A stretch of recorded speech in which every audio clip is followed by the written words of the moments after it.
आप ये मुद्रिकाएं रखिए और आप ये बिछिए। अब करना क्या है ये मैं आप लोगों को बताता हूं। इस तरह राजा जनक सूझबूझ की परीक्षा में प्रथम आते हैं।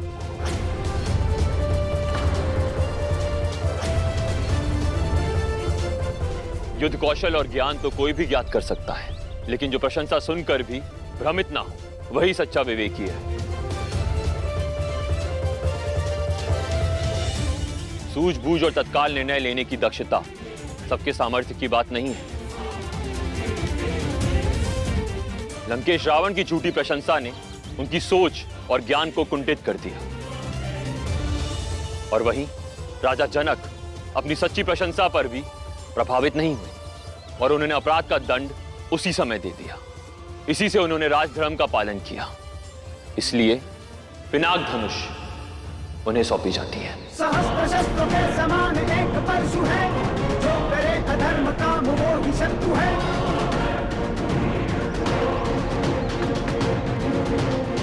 हर हर महादेव।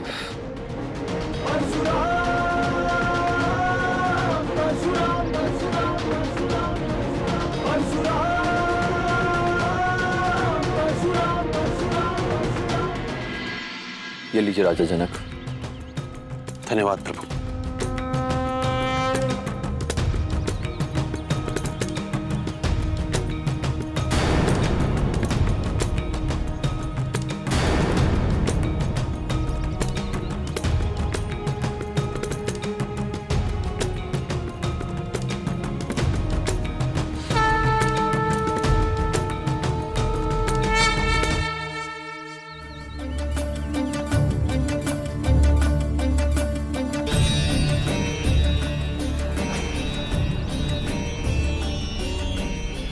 तुम्हारे षड्यंत्र के जाल में फंसकर मेरा शिष्य लंकेश अवश्य पराजित हो गया है परशुराम, किंतु मैं वह शिव का पिनाक धनुष राजा जनक से छीनकर अपने शिष्य तक अवश्य पहुंचाऊंगा।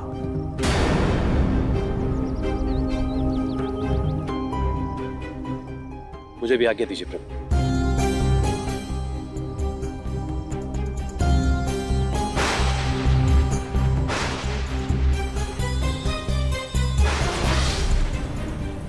ये अकस्मात बिजली कैसे चमकने लग गई? ये मेरे गुरुदेव महादेव का बुलावा है मेरे लिए।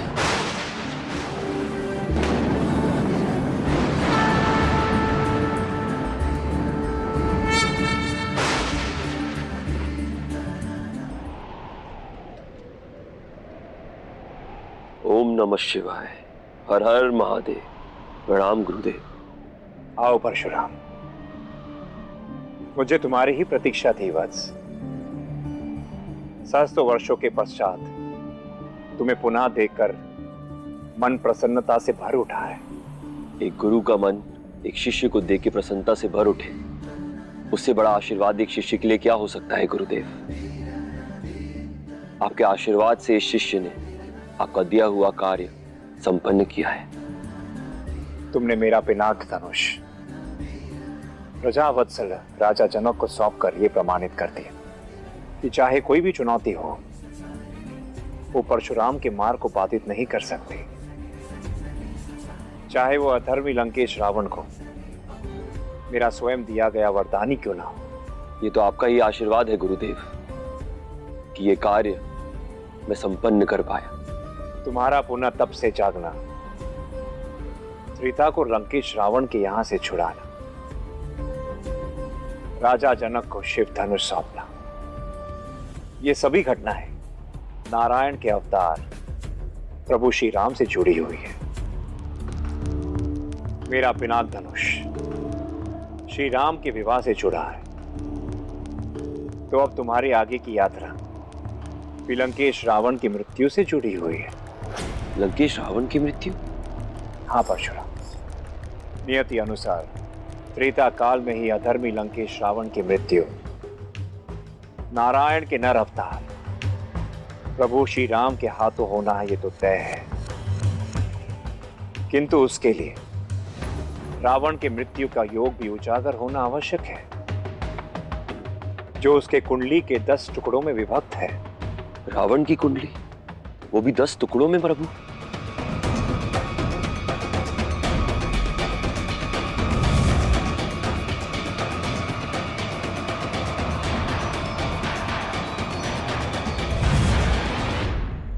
हाँ वत्स, रावण की कुंडली के 10 खंडों में उसके मृत्यु का योग छिपा है,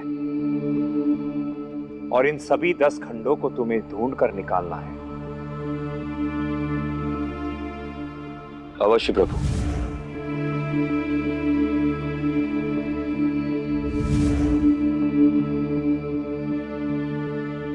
ये तुनीर के 10 बाण तुम्हारी दिशा प्रशस्त करने वाली है वत्स। ये लो।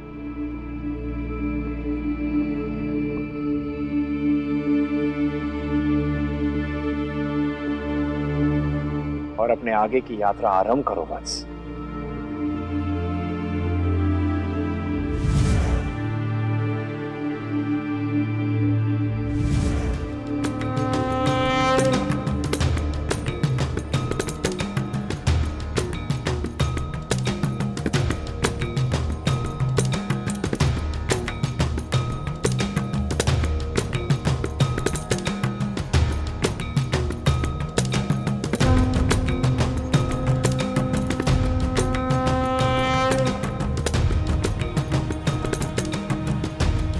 अब आज्ञा दीजिए प्रभु। कल्याण हो वत्स।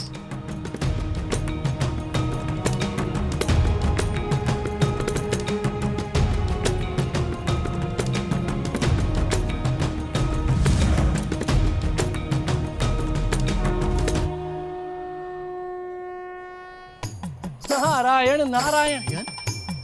देवों के देव महादेव को नारद का सादर प्रणाम। नारायण। हे त्रिकालदर्शी, हे महाकाल, यदि आप चाहते तो परशुराम जी को रावण की कुंडली का 10 खंडों का पता बता सकते थे, किंतु आपने सिर्फ दिशा का ज्ञान दिया प्रभु। ऐसा क्यों प्रभु? ताकि परशुराम को अपने इस यात्रा में पितृदोष समाप्त करने का समाधान मिल सके देवर्षि। परशुराम जी पर पितृदोष? हाँ देवर्षि, सहस्त्र क्षत्रियों का संहार करने के कारण परशुराम पर पितृदोष का भयंकर प्रभाव है, और उसका काट तभी संभव है जब परशुराम के हाथों पुण्य अर्जित होना आरंभ हो जाए। यदि मैं परशुराम कुंडली के समस्त अंशों का स्थान बता देता तो परशुराम उन पुण्य कर्मों से वंचित रह जाते जो एक लंबी यात्रा के बीच उनके द्वारा होने वाली है। अर्थात परशुराम जी के उन्हीं पुण्य कर्मों से उनका पितृदोष समाप्त होगा और उन्हें अपने पितरों से मिलने का मौका भी मिलेगा। आपकी लीला अपरंपार है प्रभु। नारायण नारायण। आप सदा ही अपने भक्तों के कल्याण के विषय में ही सोचते हैं। हे प्रभु, मेरी तो बस इतनी ही प्रार्थना है कि परशुराम जी को वो स्थान शीघ्र मिल जाए जहां उन्हें पहुंचना है।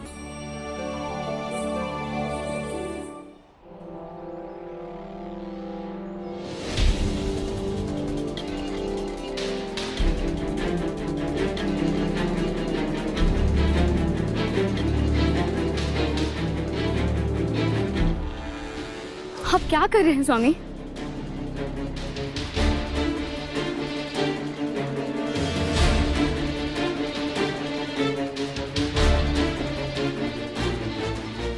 अपना ध्यान रखना प्रिय, मैं शीघ्र ही आखेट से लौटूंगा। आप लौटेंगे ये तो मुझे ज्ञात है स्वामी, किंतु आखेट के साथ लौटेंगे और मेरे पुत्र को आज भोजन मिल जाएगा, इस बात का संदेह है मुझे। सदैव एक जैसे दिन नहीं रहते हैं प्रिय, कभी न कभी हमें भी भोजन प्राप्त हो ही जाएगा। किंतु वो दिन कब आएगा स्वामी? हम दोनों को भोजन किए हुए ना जाने कितने दिन बीत गए।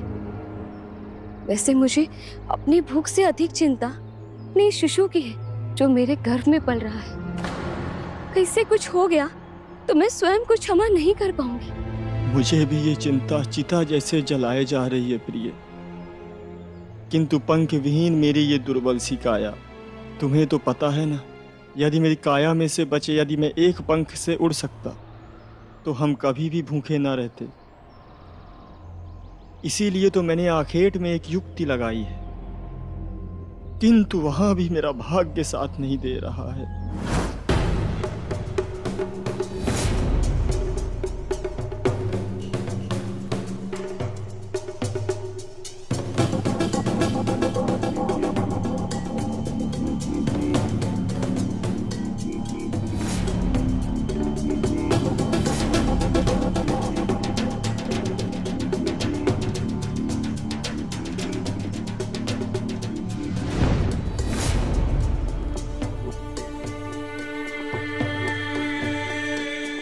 वैसे एक बार ये आखेट पाषाण के करीब आ जाए, फिर वह मेरा होगा।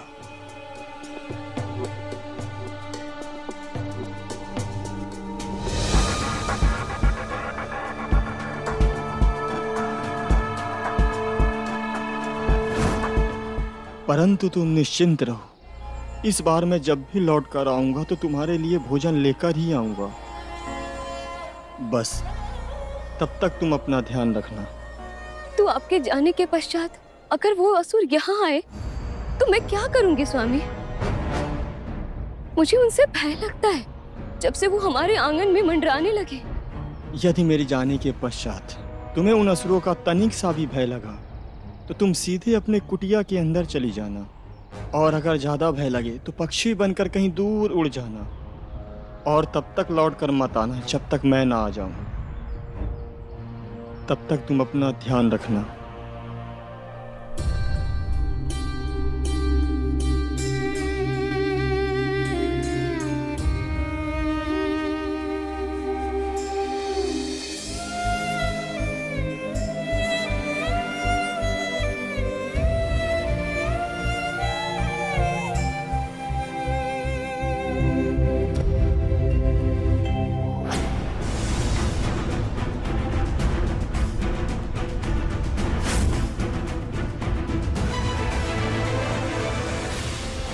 अवश्य यह बाण उसी असुर ने चलाया होगा। अब शीघ्र ही मुझे कुटिया में जाकर छिप जाना चाहिए, ताकि उसके दिखते ही मैं पीछे के द्वार से पंछी बनकर उड़ सकूं।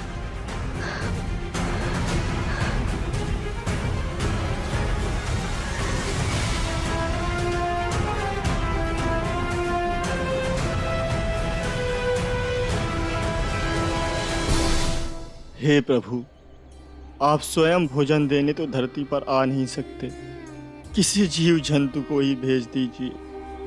आज मैं रिक्त हाथों से नहीं लौटना चाहता।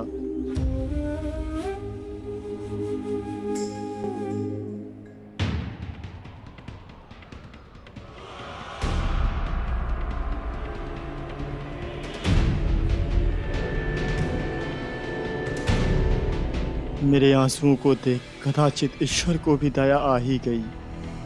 तभी वो मानव तीव्र गति से पाषाण की ओर चला आ रहा है। जैसे ही वो अभागा मानव मेरे बिछाए जाल में फंसेगा, मैं रस्सी खींच लूंगा।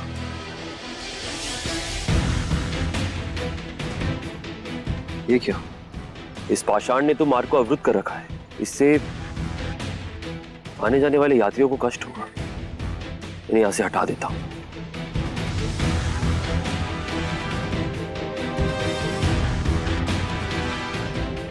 अब इस मानव को क्या आवश्यकता पड़ गई है उन पाषाणों को हटाने की?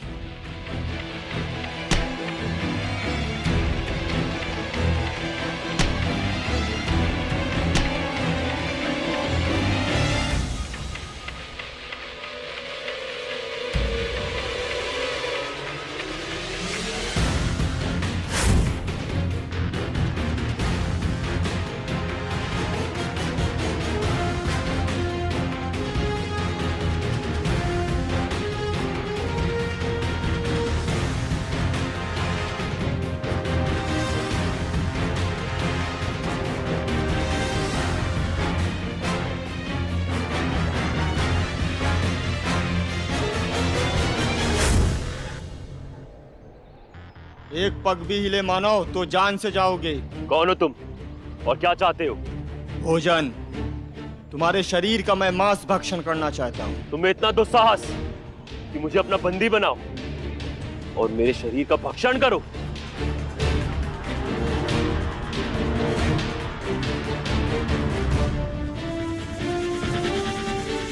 हाँ हाँ, तुम कुछ भी सबक सिखाओ, मैं सह लूंगा, किंतु अपनी गर्भवती पत्नी को भूखा नहीं मरने दूंगा। मैं भूखा रह सकता हूँ, किंतु अपनी गर्भवती पत्नी को वचन देकर आया हूँ कि खाली हाथ नहीं लौटूंगा। अब चाहे तुम मेरा ये निवेदन समझो या मेरी विवशता, आज का आहार हमारे लिए तुम ही हो वनवासी। इस प्राणी की निर्बल और पंख विहीन काया देखकर प्रतीत हो रहा है कि ये कष्टों के सागर में डूबा हुआ है।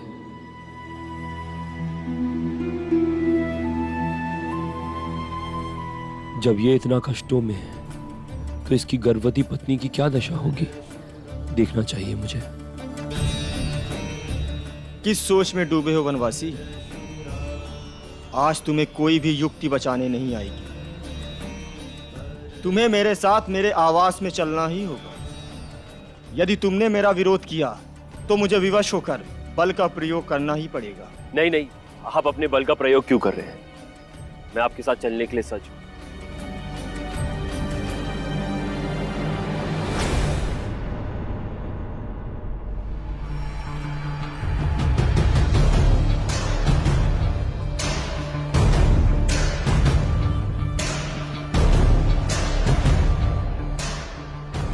नपचरी, ओ नपचरी, कहाँ हो? बाहर आओ, मैं तुम्हारे लिए भोजन लेकर आया हूँ।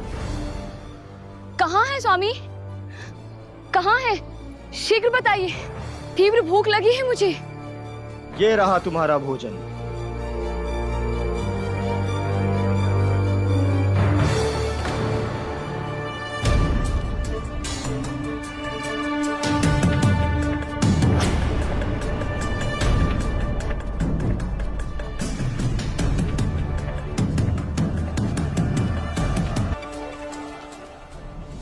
ये आपने क्या अपराध किया स्वामी? क्या भूल गए कि हमें परम पिता ब्रह्मा ने केवल जीव जंतु खाने का अधिकार दिया है, किसी मानव को नहीं? पर क्या करें, महीनों से अगर कोई जीव जंतु ना मिला हो तो मानव को ही पकड़ कर लाना पड़ेगा ना। अब खा भी लो इसे। मैं किसी मानव का मांस अपने गर्भस्थ शिशु को नहीं खिला सकती। उदर के शिशु की भूख भी जिस माँ के नियम धर्म को डिगा ना सके, उस माँ को प्रणाम है इस परशुराम का। जब हमारे पास भोजन नहीं था तो तुम्हारे लिए कोई मान धर्म नहीं था, और जब आज भोजन सामने खड़ा है तुम्हारे लिए स्मरण सूझ रहे हैं। आप समझते क्यों नहीं है स्वामी? हम मानव का भक्षण नहीं कर सकते। तो फिर ठीक है, मरो तुम भूख से तड़प तड़प कर, और इस भ्रूण को भी मरने दो। किंतु तुम्हें स्मरण रहे, इसकी हत्या का पाप सिर्फ तुम्हें लगेगा। तो लगने दीजिए कि तुम्हें मानव का भोजन कर कर अधर्म नहीं कर सकती। तो फिर ठीक है, तुम धर्म और अधर्म के बीच में जूझती रहो, मैं इस मानव को खा लेता हूँ। मानव अपना हाथ आगे बढ़ाओ।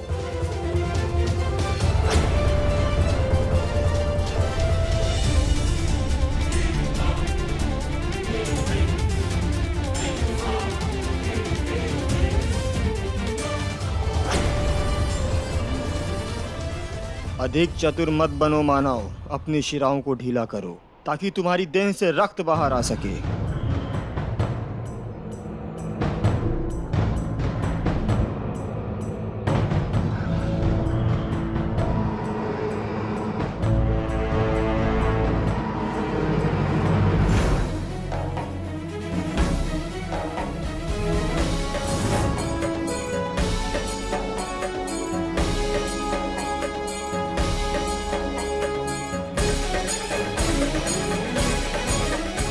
ये तो दुग्ध धारा है। हमारे यहाँ दुग्ध की धारा?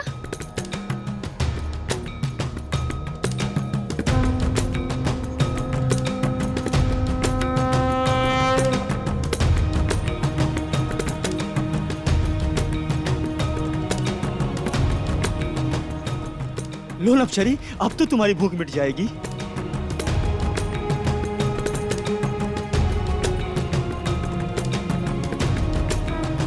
ऐसी दुग्ध की धारा तो केवल नारायण के क्षीर सागर में ही बहती है।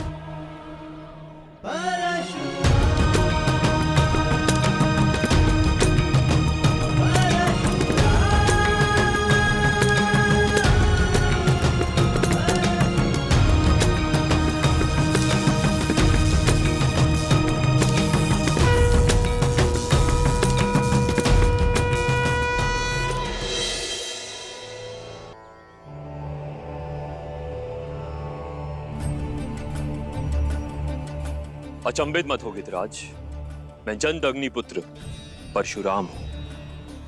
परशुराम? परशुराम?